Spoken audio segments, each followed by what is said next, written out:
All right. Welcome to another Friday live stream. Thank you guys so much for joining us in the Nonprofit Launchpad group. This is the new live stream, but we've got a lot of other exciting content coming in this group. We're going to be doing these live streams weekly. So every single Friday at noon, we're going to be doing these live streams with a different nonprofit expert to help you launch and grow your nonprofit. We're also going to do Wednesday AMAs. Again, noon on Wednesday, we're going to have an Ask Anything thread in the group where you can ask any questions about building and growing your nonprofit. And we're going to be bringing in lots more group experts like Jeff. So, Jeff, welcome to the Friday live stream, man. Good morning. Thanks for having me. Absolutely. Absolutely. Jeff, I met at I think the first time we ever met was like a party in New Orleans, but I'm not sure if he remembers me. Really? Yeah, that was a big party. From that. But Jeff, talk a little bit about your background. I can say that you are a really hard-nosed, straight to the point, just the facts kind of guy. And I like that about you because I ramble and ramble too much can't, to save my life. So talk to us a little bit about your background and how you ended up getting into nonprofits and nonprofit development. Sure. And that comment reminds me of like feedback like one of my teachers in middle school gave to my mom is that like when he writes like an essay, he just puts, the points. He doesn't like expand on the details and stuff. And it's like, well, he's very like direct in addressing the answer. There's no like distractions or stuff like that. But yeah, so I guess on my background, I went into the Navy. I served 8.5 years in the Navy. And that's where I developed a lot of my skill set. And, beforehand was really apathetic about, the state of the world. But after that, I became very invested with the way that our country operates, the way that our foreign policy operates. And that's how I wound up getting out of the military, going to work in political movements, nonprofit movements, and just trying to find other ways to do my part, serve my country, and make the world a better place. So that kind of brings us up to where we are today. How did you end up in nonprofit development? Because I'm I'm thinking about all the things you probably thought you'd be doing when you decided that the country needed to go in a better direction, and I'm not sure if nonprofit fundraising was on the list. Right, and I assume there's a lot of people in the audience that when you first approach, how do I make a difference in a public policy space? How do I make a difference in our country? A lot of people imagine like very house of cards scenarios, and we think about like these very powerful elites. And we think about the examples and the things that they do. It's like, you're running for office and you've got a soapbox, you've got a platform you're speaking from. What really interests me is the nuts and bolts of organizations and really understanding not just political movements, nonprofit movements, for example, charities that do great work like the Red Cross. We think about the Catholic Church. It's a nonprofit organization. It raises a lot of money and it spends it doing things that are part of its operation to keep it going and keep it raising money. Other churches, Protestant churches that are kind of smaller, understanding how different organizations think about colleges. Colleges have alumni associations, all these different things that help fund the organization, which is for a social welfare. So there's a lot of revenue streams, a lot of donations and stuff that comes into it. Understanding the nuts and bolts of that stuff is fascinating. And it's key for anybody that's a nonprofit leader to understand how to run their own show. You got to learn from other people. And, how did I get involved in the first place? I took an internship.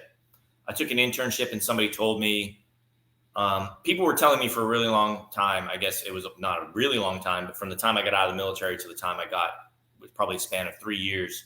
where I was doing things, managing campaigns. And what people were telling me is, you know, a lot of times when you work in these spaces, people are like, when are you going to run for office? And it's like, oh, no, I don't want to be the guy in the spotlight.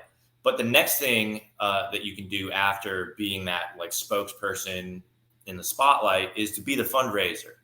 That's the most important job in any organization because it's the first job. It's how funding and resources come into the organization. So, I was tapped. I was said, you got to apply for this internship.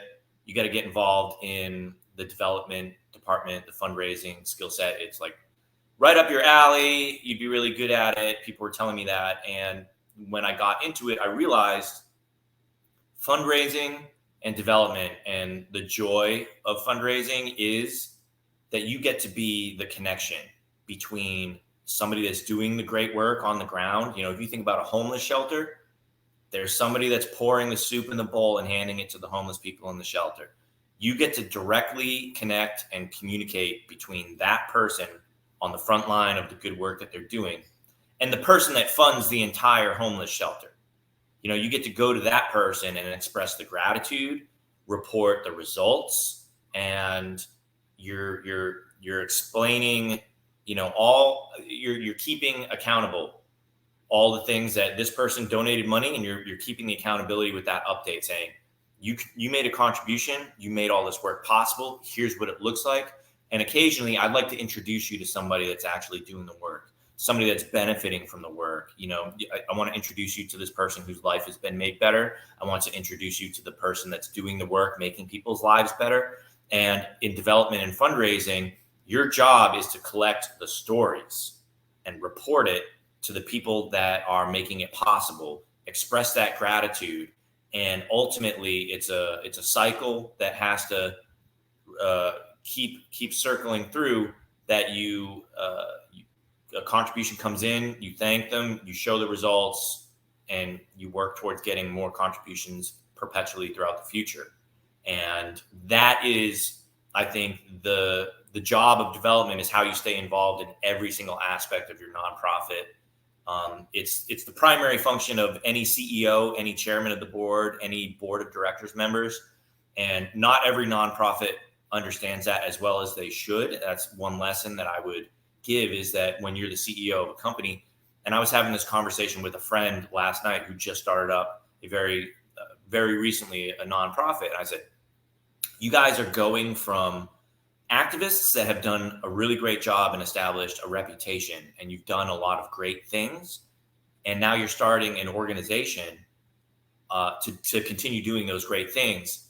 Now you need to grow in your role, as you're no longer the person who's on the front lines delivering the good work and the stories that can be reported back to the contributors.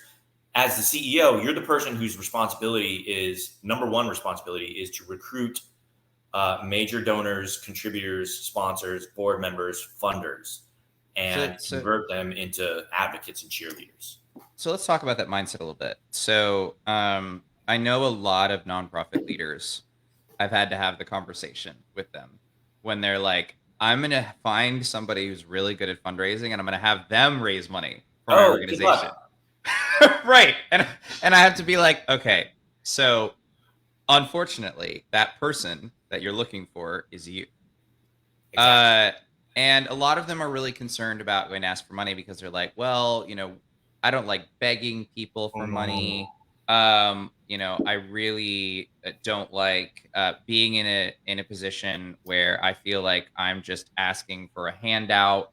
Like they really don't like to be in that position. And so can you talk a little bit about what's a good mindset, or how do you have a good mindset going into fundraising? Sure. So there's two components to what you brought up. One is the ethics, and then the other is the mindset. The ethics of development and fundraising in like a really good fundraiser. Let's say my best friend is a billionaire and you have a nonprofit and you want to hire me. And then I'm just going to be like, hey, my best friend's a billionaire. He's going to donate money to your organization and I'm going to get paid. That's totally unethical, right? Like it's just me delivering my friends to donate to groups that, I become a middleman or an intermediary for. Then that's not a good model. And people who do that, I'm not saying that doesn't happen. That's politics. That's a lot of really large influential movements are just built on who right?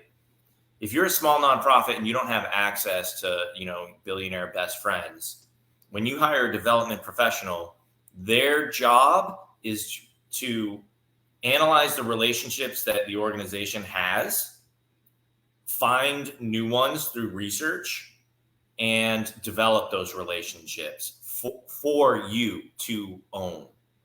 The CEO of the organization, there is absolutely no one that you can hire that is more responsible for the direct relationship to the major donors than you are, because you're the one that writes the checks. You're the one that cashes the checks. You're the one that writes the checks. When somebody contributes money to your organization, they want confidence that they look you in the eyes and they can trust you to spend that money responsibly. You can't delegate that down to anyone. What you can do is you can hire somebody that can help coach you through managing those relationships, managing the calendar, saying it's time to contact somebody. We owe reports, we owe updates, gratitude. I can send postcards, I can send letters, I can make phone calls. But ultimately, all I'm doing is representing the CEO, the steward of that funding. And ultimately, it's your job to be the best friend of those contributors. I can't bring my best friends. You have to have best friends, and you need to make new friends. And that is what development is coaching you through that. Now, the mindset of asking for money and begging, ridiculous. It's absolutely ridiculous. The mindset of development and fundraising is not, hey, we need help. We need a handout. There's needy people. We're trying to solve problems. If you are excited about the work that you're doing and you think that it's important, other people should think that and believe that as well. And your job is to find people who agree and align with your perspective, and they share the vision. They share the viewpoint that this is a problem that needs to be solved. And you're looking for people that want to get involved, and you're offering them an opportunity to get involved and to be part of your organization that is solving these great problems. It's almost something exciting. It's like, hey, Absolutely. you, before we came around and rescued all these puppies or something like that, you didn't have an opportunity to be involved in rescuing puppies. But now we've brought you this opportunity that you may not have the time to dedicate to the organization, but you have money that you can dedicate and make a huge impact in this opportunity that we're taking on. That's kind of the mindset. Absolutely. You find out what people care about. I'm a military veteran. I'm very passionate about taking care of veterans and ending foreign wars so that we don't send more service members into harm's way. When somebody comes to me and says, hey, I've got a movement, I've got an organization, and I want to do some work in this space, all I have to say is, what can I do to help? I want to be involved, right? I want to do whatever I can, whatever I'm capable. Now, everybody has limits, right? And that's the difficult part of development, is these conversations are made easier when you do the research. I'm not a wealthy person. If you ask me for $1 million, you're not going to get it, right? You can't squeeze blood from a stone or whatever it is. But understanding what people are capable, what capacity they have to make contributions of their time or their money or their connections and referrals, understanding those things is what development professionals do. And they provide those reports that say, this is a person that sits on a board of a similar organization, and we can surmise from the fact that they've been awarded a board membership, they've given above a certain amount of money to that organization. And it's very aligned. It's very like ours. We could approach them and just start by asking them for 10% of what we think they give to that organization, just to get them in the door and involved. And then we begin to cultivate and grow a friendship with them and earn their confidence when they get the updates and they see that the work that we're doing is going well and they want to be more involved. And any of these conversations that we're having, I always coach it this way, is when you go into a conversation where you're going to either ask for money or you don't plan to ask for money, you just want to cultivate and build a relationship and give somebody those updates. If you do your job right, and you're passionate about what you do and the work is important, by the end of that conversation, most of the time, that person will say, how? How can I help? How much do you need? What can I give? So And then let's they will start that negotiation for you. That's very fair. That's very fair. And I might want to have you back to talk about that major gift conversation. But today, I kind of want to talk a little bit about the other side of major gifts, which is the written word. Now, what's interesting about the written word to me, there's a quote from C. Seymour, which is you don't can't milk a cow by sending a letter. Mhm. And it The for those who don't pronounce, know right? him, right, right. And today that would be like sending a Facebook message or Right. sending an email or something like that. And I know a lot of leaders will start out trying to just message people and get money out of them, or like send a mass email and with a Right. donate link and hope that that works. And it Right. doesn't. Like I've talked to enough of them to know that that actually doesn't work. So I want to frame the conversation properly and be like, what is the written word good for when it comes to fundraising? When an executive director, one of these new nonprofits is thinking about how do I incorporate email, direct mail, whatever into my fundraising strategy, what's the role of the written letter in fundraising strategy? Sure. So in development, we believe everyone who makes a contribution to the organization deserves our deepest gratitude. They deserve proper updates, and all due credit for making this work possible. A CEO and the top level team members are responsible for the relationships that make the highest contributions to the organization. And although I wish that we could give everybody the same stewardship, you ultimately you spend the time on the relationships that are going to bear the most benefit to the organization, and then you start at that most highest return on investment, and then you have to work your way down and then you get to a point where you say, I don't have the time as a CEO to manage any more relationships, and then that's where you hire development staffers to start handling those middle range relationships. And then you get to a point where you can't even hire more staff because you have too many relationships to manage. So you have to use some form of mass communication.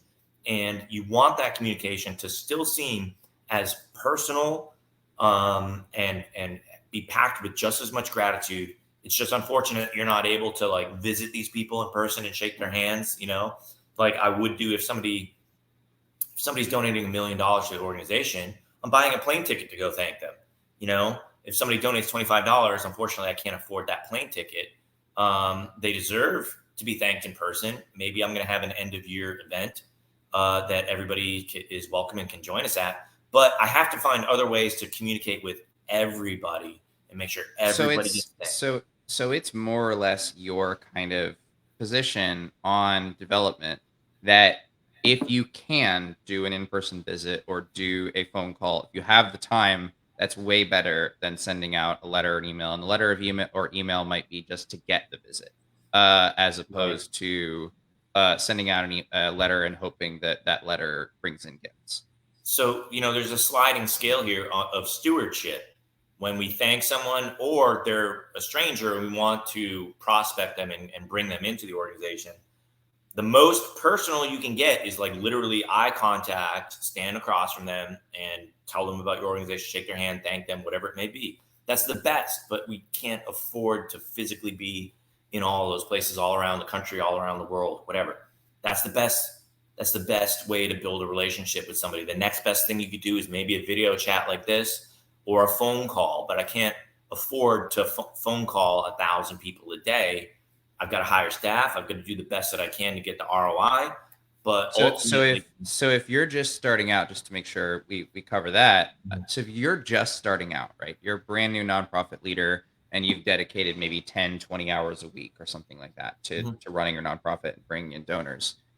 It kind of sounds like you shouldn't be emailing them or sending a letter and trying to get a donation out of that. If you have the 10 to 20 hours, you should maybe send the email to be like, I want to talk to you about my organization, and get the sit down and get the phone conversation. But you really shouldn't be sending out letters or emails if you have the time to sit down with the donors kind of at the beginning.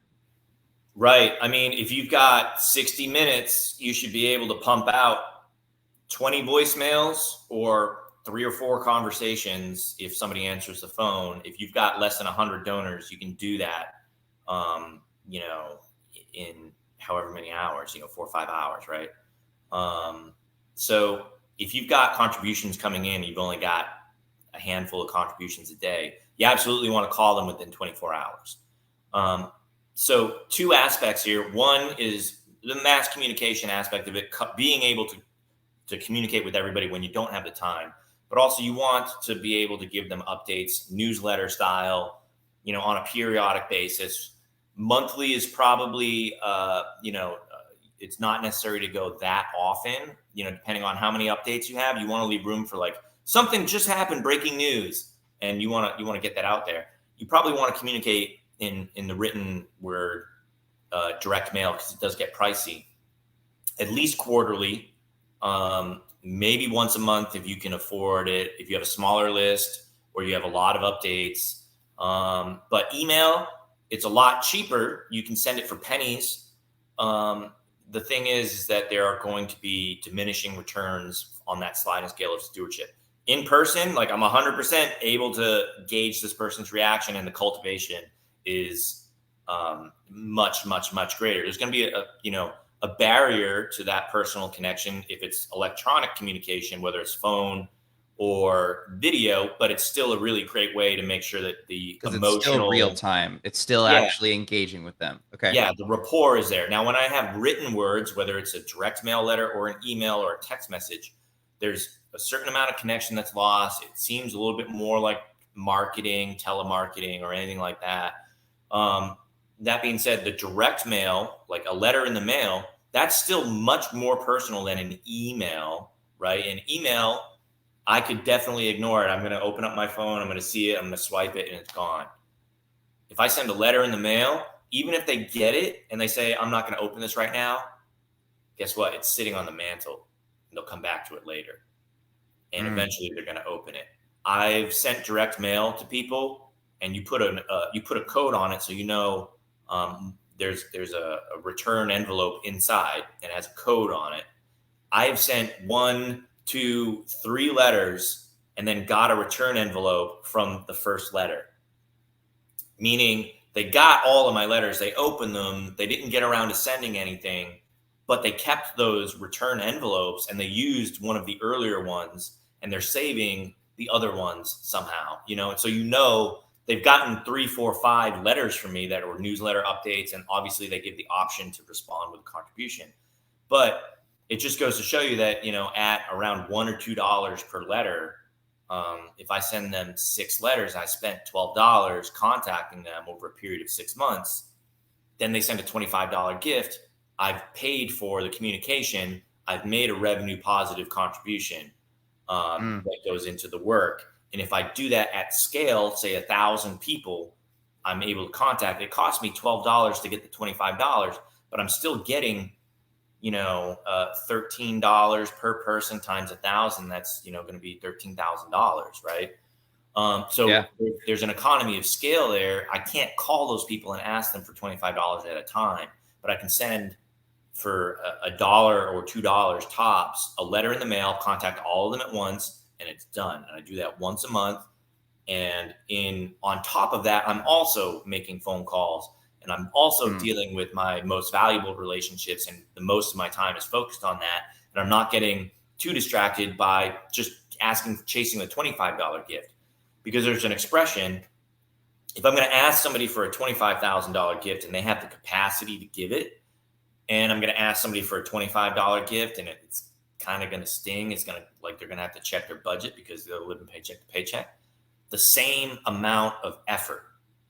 It takes the same amount of my time and resources and effort to ask somebody for $25 when that's a gift they have to think about, to ask somebody for a $25,000 gift where they're like, I have a philanthropic budget. I give that amount of money on a regular basis. So I should be spending my time and my effort and resources going after people that have those $25,000 gift capacities or more. Mm. It's the same amount of energy. The point is that I'm eventually going to run out of a Rolodex of people. I've already cultivated the relationship, and it's not there yet, and the stewardship has been done, but it's not time to strike that iron yet. I just Mm-hmm. continue to cultivate those relationships and let them bake in the oven until it's ready. And I spend my time on the next most valuable relationship until I run out of time. So let's talk a little bit about what actually goes into what does a good appeal look like? Because there's a lot of nonprofit leaders who sit down to go and write this email or write this letter to someone for money Mhm. and then just freeze. They're just Yeah, like, I don't know, what do I put in? What should I put in there? What shouldn't I put in there? Let's right. make this fun. Is there any time you ever seen something that absolutely should not have been in an appeal to a donor? Something that should absolutely not have been in an appeal to a donor. I'll use an example I got from an email that I got. I had been subscribed to an organization's emails, and from time to time, they would send me a message about an event or a class that I was interested in. I would sign up. Huge fan of this organization. Um, at one point, I got an email which I think was supposed to be like a psychological trick, but they said, "Hey, I noticed that you haven't opened our emails. Um, so if it's all right with you, we're just going to go ahead and unsubscribe you." And I was like, "What? Now I'm going to unsubscribe?" Like the opposite. Right, because Like you they're feel trying offended some reverse almost. psychology, and I was like, "That's the worst email I've ever received." I'm a huge fan of this organization. And as a development professional, understanding that that's something that they were maybe trying Hmm. to generate more engagement, I almost like called that person's boss. I was like, "What were you guys thinking?" Because I know everybody at this organization. Um, but that was probably the worst thing I've ever read. Mm. You know, because honestly, I do open their emails and I do respond because Mm. I know it's a mass communication that's being written under the name of somebody that Sure. I know, and they probably wrote it, but I know it's marketing copy. I know it's not specifically directly to me, Hmm. even though the emails are written so it feels that way. Sometimes I'll respond with something funny because I know it's going to go back to that person, Yeah. even though I'm not seriously like the target that they're looking for. In that mass community, I just happen to be on the list. Um, so that's kind of funny. Um, how should we write copy? Uh, I will say unapologetically, writer's block is a problem. Lately, I have been using ChatGPT to great success. When I communicate with the CEO of organizations that I work with, and I try to ask them like, what do we want to write appeal about? What's our hottest topic that we can bring to our donors right now? And we brainstorm about it a little bit. A lot of times, what I'll do, and you guys should definitely do this, if you open ChatGPT, create a new conversation with ChatGPT, and then go on the website and pull like the about me and the mission, and just tell ChatGPT this is the mission, this is the about the organization. And then if you have any like articles or op-eds or publications, punch it into the ChatGPT, just let it know that's the stuff, and it like learns the voice. And then you say, hey, I want to write a thank you message. I use it to write the thank you notes, receipts, things like that. And I'll tell it, hey, write a short message that says, thank you for your contribution of X amount. Here's some great stuff that we've done this year. Thanks again. And it'll just spit out 5 paragraphs. And again, it's going to sound like really robotic. It's going to sound like a freshman in college wrote this essay the night before it was due.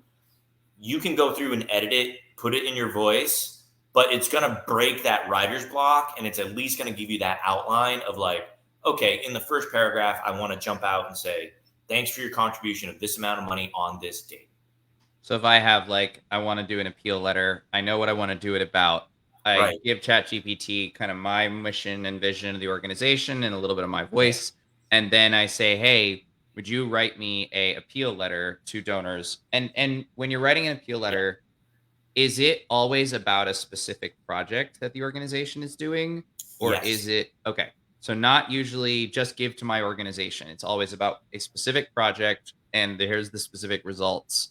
Can you go through like what are the 5 things you need to include in an appeal or 4 things you need to include in an appeal or like give it, our audience a structure of how they would actually write an appeal? Sure. So there's a lot of psychology that goes into this messaging, right? Um, we want to increase the rapport. We want to build reciprocity, a psychological reciprocity, that there's an exchange happening, and that people feel like they feel what's the word, kind of obligated to get involved and make a contribution by the end of the letter, because we're telling them about this problem, and they know there's something they can do, and that something they can do is make that small contribution. It's not a lot, right? So when we write an appeal, typically the parts of the letter you want to start out by presenting them with the problem, right? Typically you want to give them, a hyperbolic example of what the opposition has done that's hurt the world or is contrary to our values.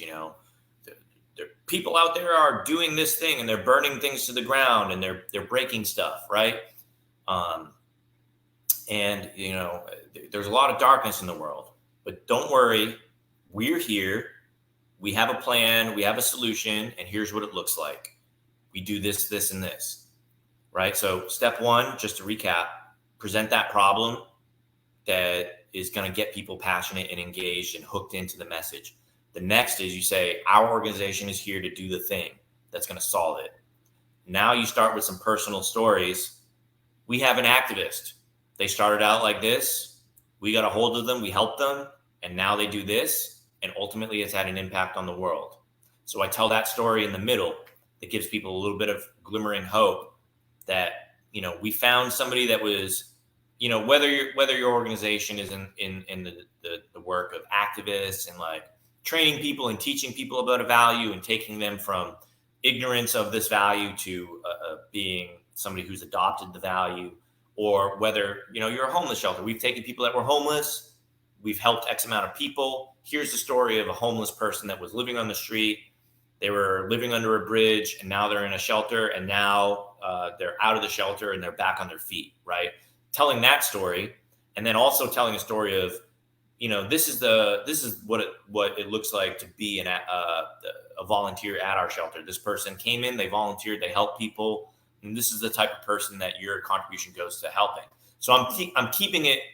I'm not talking about a lot of different things that the organization does. I'm talking about very specific things, and I'm talking about specific people that are being helped.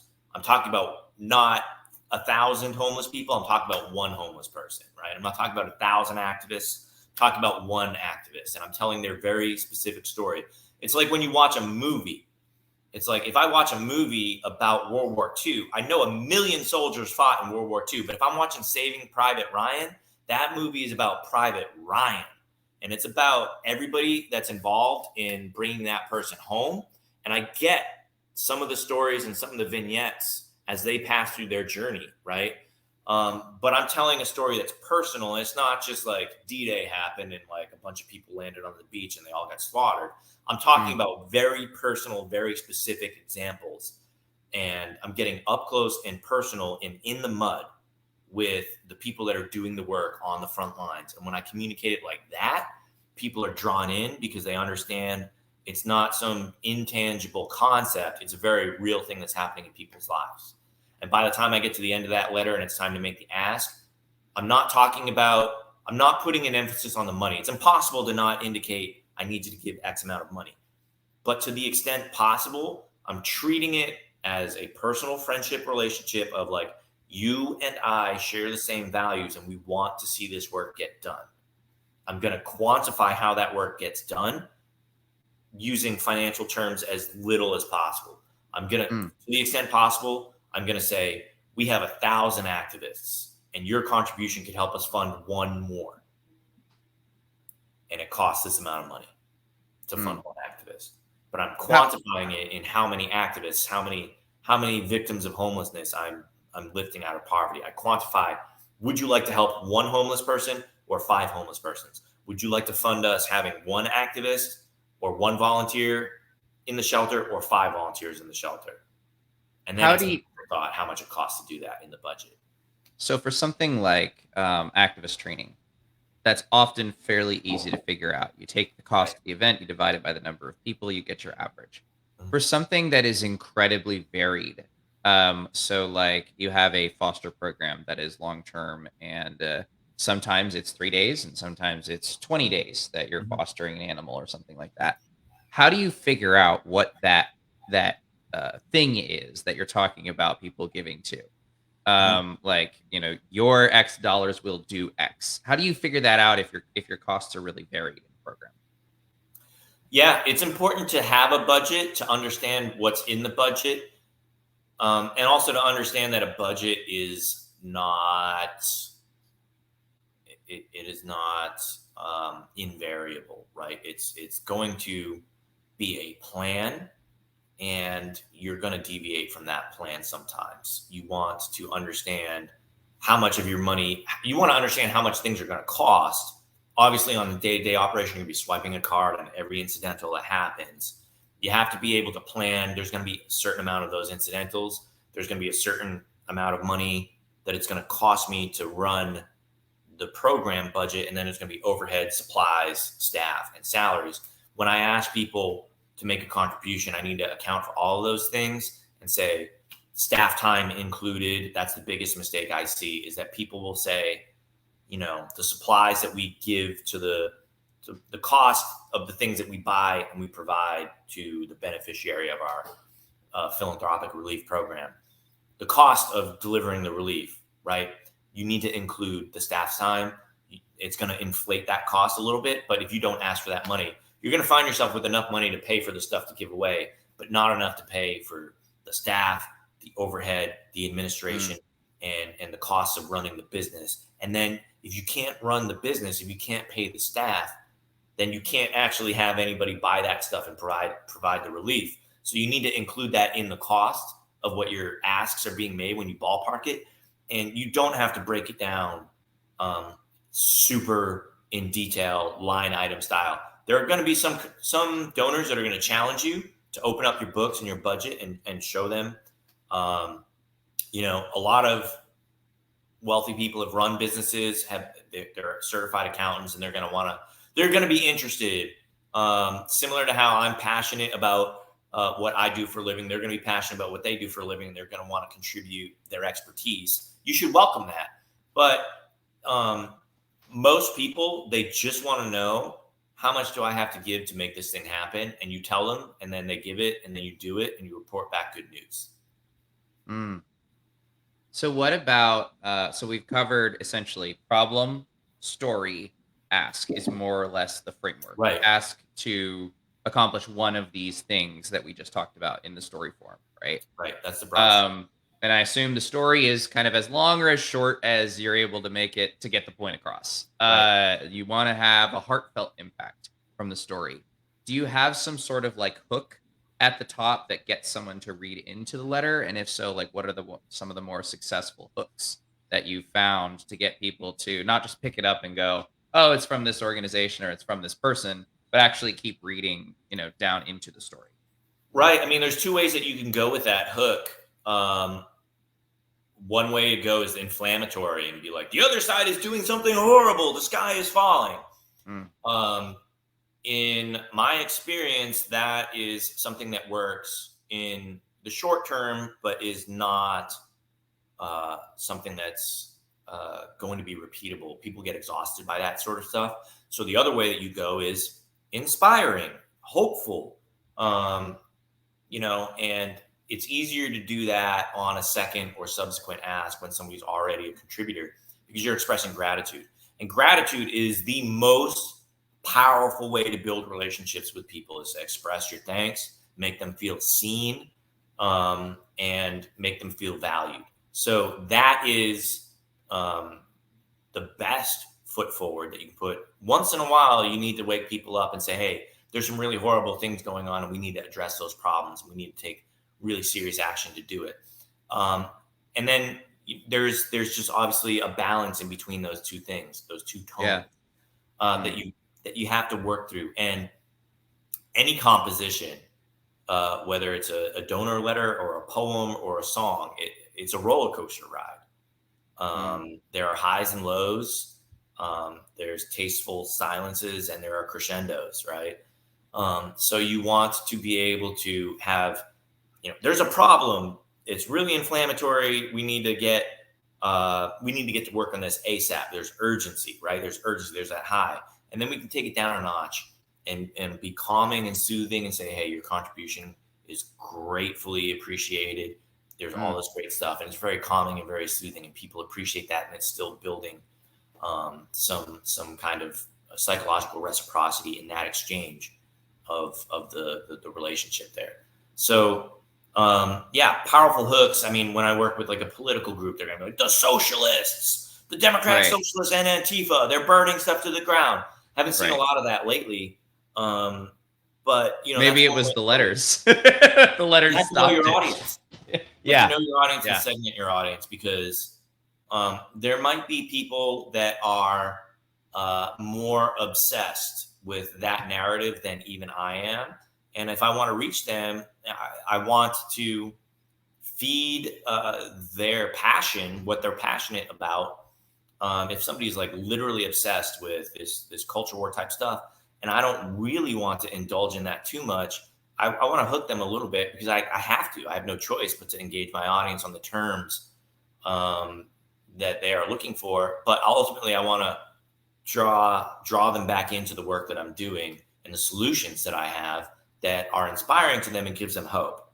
So connecting those two things of, I can take advantage of the things that are happening in the news that people are really dialed into and really upset about. I can take advantage of that, but I can't do it for very long. I have to have some prudence and some responsibility, because if I lean into that too much, I mean, we've all gotten text messages like political fundraising type stuff. It's like, your contribution is being 5x max if you give now. And that's bullshit, and it's insincere. And you can do stuff like that on the short term. People are going to come around and realize when their emotions are back to a reasonable level, when they're no longer inflamed by the tensions, they're not going to give again. And that's not a long-term strategy. So while it's a good strategy to bring people in to have a hook that's really inflammatory, maybe on the first time, or maybe once in a while, when tensions are high and I have an opportunity to address that tension and to attract people to my message, then that's a good time to use it. But you can't do it all the time, and you have to really use inspiration and gratitude for the most part. That makes a lot of sense. So we're just about out of time, but I want to toss one more question at you, which is some of the more impactful appeals that I've ever gotten have had little inserts with them. It wasn't just a letter, or it wasn't just an email. There was an attachment to it. We'll talk about letters, and people can apply it to emails. So what are some of the most interesting and or powerful inserts that you've seen in addition to the actual writing for appeals? I think when you have a letter, right, you're typically going to send a form letter, 3 to 5 pages. You don't want it to be too long, but you want to have the information in there, and then have a donation form. And then sometimes you're going to have an extra donation form, extra insert. Sometimes it's a handwritten note from the CEO. Sometimes it's a handwritten note from an activist, which I think is actually more powerful sometimes. When you have a handwritten note, philanthropic. Wow. For a philanthropic nonprofit, like a handwritten note from a client or somebody that they've impacted. Yes. Nice. Handwritten notes are really great. To just slip that into, you might have a mass-produced letter, but a handwritten note, especially when it comes from a program beneficiary, like, you helped me. It's that simple, right? You helped me.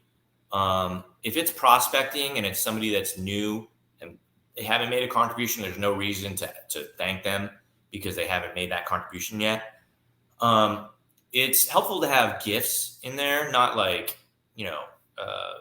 like expensive gifts, but like, hey, this is, just You're not gonna slip them like diamonds or anything, right. No, definitely not.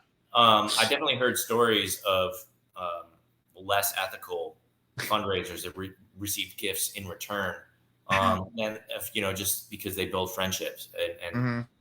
But a lot of organizations will put a copy of the Constitution in their prospecting packages because they know that their donors are huge fans of the Constitution and the values and the founding of the country.